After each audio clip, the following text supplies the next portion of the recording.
The May family moved into this house in 1909. This was the eyesore of the neighborhood when this was put up.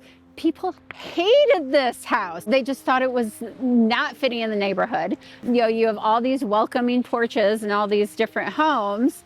And in this home, you really don't know where the front door is. You literally have to be told where the front door is. So if you start to walk around the house, you're like, oh, maybe that's, nope, maybe that, nope, like you can't find it. So how you find the front door here is that you had to follow the red path. You had to go up this path, and then you go in this low-hanging area. Yeah.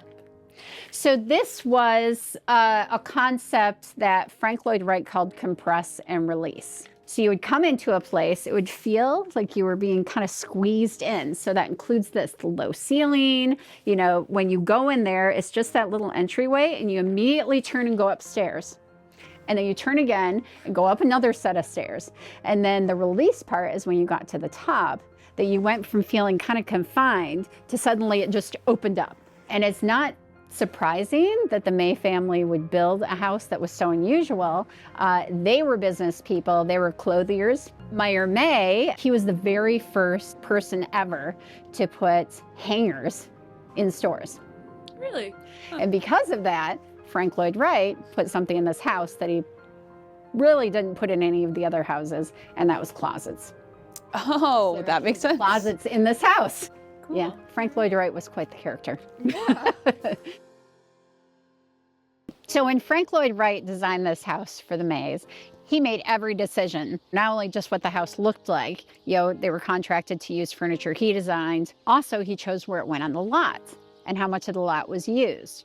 Well, this lot, like many on this block, used to go all the way to the next street. So when Meyer May designed it, he decided not to use that. And so a few years later, Mr. Leonard, who is a business owner in town, came to Meyer May and said, hey, I'd really like to buy that lot. You know, I just want to build a little bungalow on it. So the bungalow ended up being a 6,000 square foot Mediterranean house. Little bungalow. With a 2-story built-in organ. And so the little bungalow essentially takes up every square inch. Like, you can see how close it is to the line. Yeah. Definitely would not pass now, you know, being that close to the property line.